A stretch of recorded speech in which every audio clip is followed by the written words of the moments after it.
দুর্গার আগমনে উল্লাসে আলিঙ্গনে মহামারী মুছে যাবে আজ। ঢাকের পিঠে পড়লো কাঠি, পুজো হোক জমজমাটি, নতুন সাজে সেজেছে আকাশ।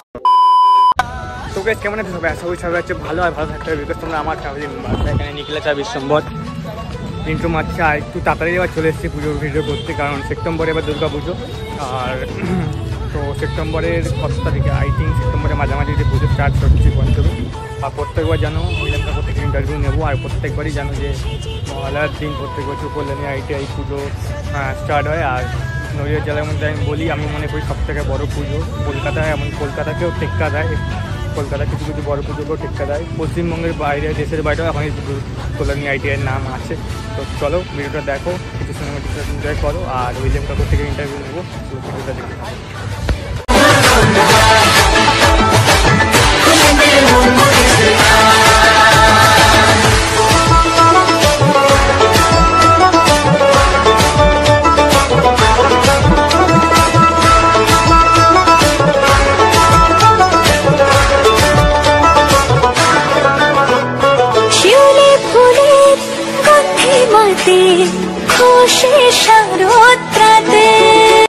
সিনেমাটিক শটটা দেখে নিলে এবার একটা উইলিয়াম কাকুর মানে ইন্টারভিউ নিয়ে নেবো ছোটো করে। আর দেখতে পাচ্ছ প্রত্যেক বছর উইলিয়াম কাকুই মানে সরকার ডেকোরেটারি আইটিআইয়ের কাজ করে, প্রত্যেক বছর করে আসছে। এত সুন্দর প্যান্ডেল, এত সুন্দর হাতের কাজ সব উইলিয়াম কাকুরই। তো এত রোদের মধ্যে মানে রোদ্দুটা দেখো গাইস, এই রোদের মধ্যে ভিডিও করছি, তোমরা বাড়িতে বসে দেখছো। একটা লাইক একটা সাবস্ক্রাইব তো বানতে হয়, সাবস্ক্রাইবার লাইক ঠোকো। তো কাকু আপনাকে নমস্কার জানাই। ধন্যবাদ। তো এই বছরে আমরা দেখতে পাচ্ছি জোর কদমের কাজ প্রায় হয়ে যাচ্ছে, প্রচুর জোর কাজ চলছে। তো এইবারে থিমটা করে বলে দিন। আমাদের এবছরে লুমিনাস ক্লাবের থিম হচ্ছে মায়ানমারের, আমরা একটা প্যাগোডা টাইপের করতে চাইছি, যেটা সিন্ধু মন্দির। আচ্ছা। এবং এটা সম্পূর্ণ সাদা রঙের হবে। সম্পূর্ণ সাদা রঙের হবে। মন্দিরটি আমাদের চওড়ায় আছে 130 ফুট, এবং বেস যদি ধরি তাহলে 218 ফুট হাইট। উচ্চতাটা আমাদের গতবারের মতোই হবে। আর চওড়াটাও গতবারের মধ্যে ডিফারেন্স হচ্ছে বলতে গেলে। গতবার থেকে এবার বেশি হচ্ছে। আচ্ছা উচ্চতায় এটা বলছি। এবার কি মানে সিঁড়ি থাকবে নাকি ডাইরেক্ট? না, আমাদের যেহেতু আমরা গত 3 বছর ধরে সিঁড়ি করছি না, লক্ষ লক্ষ লোকের সমাগম হয়। সিঁড়ি দিয়ে উঠতে গেলে বয়স্ক লোক, মেয়ে ছেলেরা ওই ভিড়ের মধ্যে একটা দুর্ঘটনা ঘটার সম্ভাবনা থাকে, যার জন্য আমরা 3 বছর ধরে প্রশাসনের সঙ্গে আলোচনা করে আমরা সিঁড়ি রাখি। আর কত ফুট উচ্চতা অবধি এখনো পর্যন্ত কাজ হয়েছে?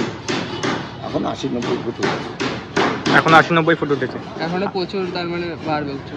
আর প্রত্যেক বছর আইটিআইতে যেমন ভিড় হয় আমি দেখি, মানে সব থেকে কল্যাণী, মানে কলকাতাকেও দক্ষ দেয় কল্যাণী আইটিআই নদীয়া জেলা, নদীয়ার সবচেয়ে বড় দুর্গা পুজো বলতে পারি। এবার ভিড় ব্যবস্থা কীরকম সামলানোর জন্য ভলেন্টিয়ার সব রাখা আছে? প্রথমেই বলি, তুমি নদীয়া বললে, এখন পুজোটা নদীয়ার মধ্যে নেই। কলকাতাকে টক্কর দেওয়ারও কিছু নেই, কারোর সঙ্গে লুমিনাস ক্লাব টক্কর দেওয়া। তবে তোমাদের সোশ্যাল মিডিয়া এবং যেটা সারা জাগানো, আমাদেরই মিডিয়ারা দেখবে ছাড়ছে ভারতবর্ষের সব থেকে বড় পুজো।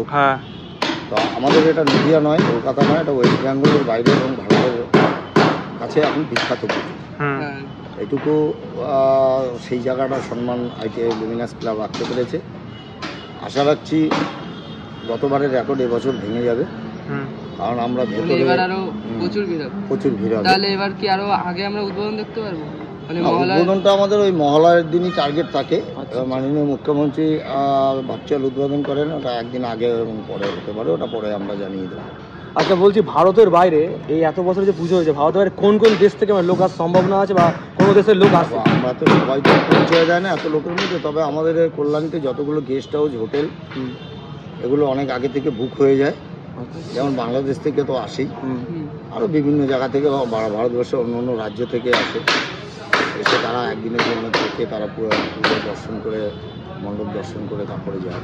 তো কাকু বলছিলাম যে প্রতিবারের মতো এবারও কি প্রতিবার একই রকম চমক থাকবে? আমাদের দেখো, ভেতরে আমরা ইন্টেরিয়র ডেকোরেশন যেটা রেখেছি এবছর হস্তশিল্পের মধ্যে রেখেছি। পাকাটি বিভিন্ন সাইজের কেটে, তার সঙ্গে আইসক্রিমের কাঠি, কদবেলের খোল, এইসব বার্নিশ করে আমরা ভেতরের ডেকোরেশনটা করি।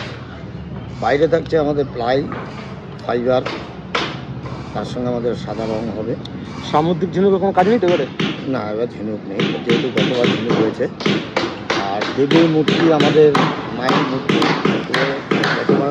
গহনা যেরকম থাকে গায়ে গহনা দিয়ে আমাদের হবে। লাইটিং চমক, আলোকসজ্জা তো এবার থাকবে, আরও এবার আলোকসজ্জা আরও ভালো হবে, কারণ যেহেতু সাদার মধ্যে আলো আরও ভালো খেলবে। আর প্রতিবারের মতো আমরা ফোয়ারা দেখতে পাবো এবার সামনে। হ্যাঁ, ওটা আমাদের চিরাচরিত, ওটা আমাদের বসানোই থাকে। এবারে দেখি খুব তাড়াতাড়ি কাজ হবে, সেপ্টেম্বরের মধ্যে কাজ কমপ্লিট হয়ে যাবে। এটা বোকার মতো কথা বললে তো হবে না, সেপ্টেম্বরে কাজ করে কি তারপরে প্যান্ডেল করে থাকবে এতদিন? না, সেপ্টেম্বরে তো পুজো এবারে, এটা পরে কেটে দিও। হ্যাঁ, সেপ্টেম্বর পুজোর মহলার মধ্যে আমাদের কমপ্লিট করবে। 2-3 দিন আগে কমপ্লিট করা না, এবারে তো খুব তাড়াতাড়ি আগে তো কমপ্লিট করা যায় না। না, এবারে তো খুব তাড়াতাড়ি পুজো না, এই জন্য তাড়াতাড়ি পুজোর আগেই তো মহলায় তো করবো। সেপ্টেম্বরে তো মানে পুজো, মানে অষ্টমী সেপ্টেম্বরে হয়ে যাবে। অবশ্যই সেপ্টেম্বরেই তো মহলায়, সে মহলাই দিয়ে করবো। মহলার মধ্যে উদ্বোধন হবে এবারেও, প্রত্যেক বছর মহলা। আচ্ছা, ঠিক আছে, আপনাকে অসংখ্য ধন্যবাদ দিলীপ কাকা। গাইস, রোদের মধ্যে কত উপরে কাজ করছে, আর মানে আমরা এখানে দাঁড়িয়ে ভিডিও করছি, ফুটেজ নিচ্ছি, আমাদের অবস্থা খারাপ। আর দাদাগুলো, মানে কাকাগুলো, দাদা কাকা জেঠু যারাই হচ্ছে, ওরা এত উপরে উঠে রোদের মধ্যে, এরকম রোদের মধ্যে কাজ করছে গাইস। ওদের জন্য একটা লাইক করতেই হবে গাইস, হার্ট ব্রেক করতে থাকি করে ভাই।